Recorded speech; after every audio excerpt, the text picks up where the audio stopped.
Bonjour à toutes et à tous, bienvenue pour une nouvelle analyse Quintet Plus. Aujourd'hui, direction l'hippodrome de Chantilly pour le prix du cabinet des livres, un handicap divisé sur la distance de 1200 mètres en ligne droite. 16 concurrents vont s'affronter, et vous le savez, les sprints en ligne droite sont souvent très disputés et riches en surprises. Comme toujours, je vais vous proposer une analyse cheval par cheval, puis je vous donnerai mes sélections finales, avec deux versions. Le pronostic sécurisé pour jouer en confiance, et le pronostic audacieux pour aller chercher un gros rapport. Voici analyse cheval par cheval. 1. Félicia est en excellente condition.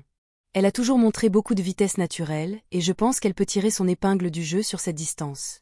Maintenant, c'est un test car elle va évoluer sur du bon terrain. Son numéro de corde à l'extérieur n'est pas idéal, mais cela ne devrait pas l'empêcher de bien se comporter. Pour son premier handicap, cette représentante de l'écurie des charmes s'est retrouvée dans le mauvais wagon le 10 août à Deauville, 11e. Elle n'a couru que sur le mile et va donc découvrir la distance de 1200 mètres. Elle peut être compétitive à cette valeur, mais son comportement sur ce parcours est difficile à prévoir. Un énorme regret. 2. Major Hawk n'a pas réalisé sa meilleure valeur dernièrement à Deauville, mais il n'a pas non plus mal couru. Il doit désormais composer avec 3 kg de surcharge, ce qui n'est pas simple. Pénalisé de 3 kg pour son succès dans la course clé du 20 juillet, sur ce même tracé, il a ensuite échoué dans le grand handicap des sprinteurs, 13e. L'assèchement de la piste servira ses intérêts et il serait tout de même imprudent de le condamner. À glisser en fin de combinaison. 3. Ciao PA est un peu juste pour les bonnes courses et trop chargé dans les handicaps, donc il doit à chaque fois réaliser un exploit pour faire l'arrivée. Toutefois, il a bien récupéré de ses efforts de la semaine dernière et fera pour le mieux. Il a tiré un numéro de corde favorable, mais ce n'est tout de même pas évident à ce poids. Ce pur sprinter reste sur 3 cuisants échecs, mais s'était classé bon 3e de la course clé du 20 juillet. Il a rarement déçu sur la ligne droite cantilienne et s'adapte à tous les terrains.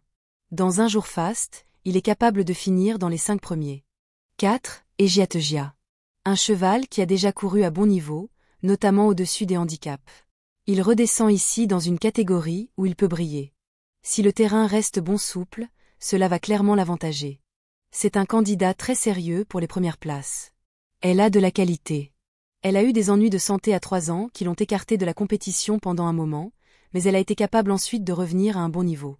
Après avoir remporté un Quintet Plus, nous avons tenté notre chance dans des Listidras, dans lesquelles elle s'est plutôt bien défendue. Elle a des atouts à faire valoir dans cette épreuve. C'est un tracé qu'elle affectionne et elle partira avec un numéro de corde favorable. Elle a repris de la fraîcheur depuis son échec dans le prix du Cercle, Listed, le 10 août, et retrouve le parcours qui lui avait permis de remporter un Quintet Plus, le 14 avril dernier. Elle doit faire ses preuves à cette valeur, mais ne surprendrait pas en jouant un bon rôle. Du pour et du contre. 5. Forchester. Le cheval de classe du lot. Il reste sur une excellente victoire et semble encore capable de briller malgré la pénalité. C'est une base solide dans ce quintet, capable aussi bien de gagner que d'assurer un podium. Auteur d'une très belle année dans les gros handicaps, ce protégé d'Édouard Montfort vient d'obtenir un succès mérité dans le grand handicap des sprinteurs, en étant muni d'œillères classiques. Sa tâche se complique avec 3 kg de surcharge, mais il reste compétitif pour les accessites. 6. Territory War. Cheval régulier, souvent vu dans ce type d'épreuve. Il aime les parcours rectilignes et peut finir très vite s'il est caché dans le peloton. Attention, c'est un outsider intéressant qui peut très bien pimenter les rapports. Lauréat de 3 courses l'an dernier, dont un Quintet Plus et une Listed, il éprouve toutes les peines du monde à retrouver son meilleur niveau cette saison. Néanmoins, sa valeur a fondu et il apprécie cette ligne droite cantilienne. Réveil possible. 7. Tertius. Un vieux serviteur, qui a couru les meilleurs handicaps et qui connaît parfaitement ce genre de distance. Sa dernière sortie est encourageante, il semble revenu en forme. C'est un bon point d'appui pour vos jeux. Ce Hongre de 9 ans a connu plusieurs interruptions de carrière, mais vient de montrer qu'il n'avait rien perdu de son talent dans le grand handicap des sprinteurs, 2e. Très compétitif à cette valeur et confirmé sur la ligne droite de Chantilly, il n'a absolument rien contre lui. Base Solide. 8. Utrasno. Sprinter confirmé, il a des lignes intéressantes, mais il n'a pas toujours la même régularité. S'il bénéficie d'un parcours clair, il peut accrocher une 4 ou 5 places, mais pas plus haut. Excellent lors de ses 3 premières sorties de l'année, il a ensuite essuyé 3 cuisants échecs à ce niveau. Il a rechargé ses accus cet été et a pour habitude de bien courir sur sa fraîcheur. S'il fournit sa véritable valeur, il a les moyens de jouer un très bon rôle. 9. Pedrito. Cheval pratique, qui sait bien se placer dans un parcours. Sur sa meilleure valeur, il a tout à fait les moyens d'intégrer la combinaison du quintet. Cependant, il manque un peu de marge en ce moment. Après 506 jours passés sous la responsabilité de Nicolas Collery, ce cheval d'expérience a retrouvé les boxes de Mathieu Boutin. Il a repris un peu de fraîcheur après un mois d'août chargé, mais cette valeur ne lui laisse que peu de marge désormais. Pour sa 100e course, il remplirait son contrat en accrochant une petite place. 10. Forza Capitano est égal à lui-même. C'est un cheval que l'on connaît par cœur dans cette catégorie. Dernièrement à Deauville, il n'a pas été gâté avec son numéro de corde, mais il s'est tout de même remarquablement défendu. Il faut que tout se passe bien, car il peut se montrer nerveux. En tout cas, il est compétitif à ce niveau. Cet élève d'Henri-Alex Pantal est intermittent mais reste compétitif à ce niveau, en attestent ses bons résultats obtenus dans les quintets plus du 24 juin, 3e, et du 16 août, 5e. Il s'adapte à tous les terrains. Reste à savoir quel visage il nous montrera ce samedi. Une question de bon vouloir. 11. Talentuoso, dernièrement à Paris-Longchamp. Il a montré sa forme et prouvé sa compétitivité à ce niveau. Il a dû faire un gros effort en partant pour effacer son mauvais numéro de corde, ce qui lui a certainement coûté un peu pour finir, mais il était présent jusqu'à 100 mètres du poteau.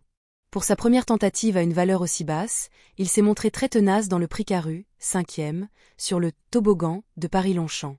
Sa forme est sûre et il a le potentiel pour briller en pareille société. Même si son seul essai sur la distance s'était soldé par un échec, il mérite un large crédit. 12. Impitoyable est un cheval très imprévisible, mais il est en bonne forme. Il a toutefois du mal à s'illustrer dans les quintets plus. Même s'il a dû se contenter des miettes, ce fils de d'Archangel n'a pas démérité lors de ses 3 tentatives du mois d'août.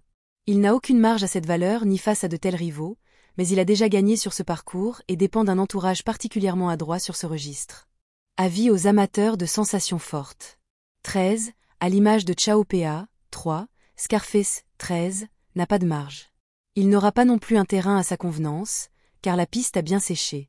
Tous les paramètres ne seront pas en sa faveur, mais il va tout de même essayer de tirer son épingle du jeu. Ce ne sont pas des premiers choix, mais ils ne sont pas à exclure pour des combinaisons élargies. En 4 essais dans des quintets plus disputés sur ce parcours, il compte un succès et 2 places. Il évoluait hors distance le 21 août et ne doit pas être condamné sur cet échec. Compétitif à cette valeur, il peut être glissé dans une combinaison élargie. 14. Lichtstern s'est honorablement défendu l'autre jour dans un quintet plus sur l'hippodrome de Paris-Longchamp. Il est un peu raccourci pour l'occasion, mais cela ne va pas lui poser de problème. Même si la course est très difficile, ce Hongre de 3 ans a joué de malchance lors de ses 2 premières tentatives dans les handicaps. Cela dit, il affronte ses aînés pour la première fois et n'a jamais couru sur aussi court. Dès lors, il est aussi difficile à recommander chaudement qu'à éliminer. 15. Bailey Bachelor, 15, se montre très régulier cette saison. Il est performant sur ce genre de tracé et a prouvé sa compétitivité à ce niveau lors de son avant-dernière sortie à Deauville. De plus, il a hérité d'un numéro de corde favorable. Il a de sérieux atouts à faire valoir pour ce quintet plus. Ce pensionnaire de Jean-Vincent Tout s'est véritablement déclenché cette année, remportant 3 handicaps et se classant 3e du grand handicap des sprinteurs. Il retrouve sa meilleure distance après son récent essai sur le kilomètre et s'annonce compétitif. 16. Spirit d'Or va bien et se retrouve désormais à une valeur intéressante. J'aurais préféré courir uniquement contre des 3 ans, mais il n'y avait pas d'engagement dans l'immédiat. De plus, elle risque de trouver un terrain souple qu'elle n'apprécie pas dans quelques semaines. Prometteuse à 2 ans, elle nous a laissé sur notre faim cette saison. Sa valeur est en chute libre et elle a été supplémentée pour participer à ce handicap, mais sa forme est sujette à caution. Pour son premier handicap, d'autres protagonistes lui sont préférables. Voilà pour cette analyse complète du quintet plus de ce samedi à Chantilly. Dites-moi en commentaire vos propres bases et vos coups de cœur. N'oubliez pas de liker la vidéo et de vous abonner pour ne rien rater des prochains pronostics. Bonne chance à toutes et à tous, et que le meilleur gagne.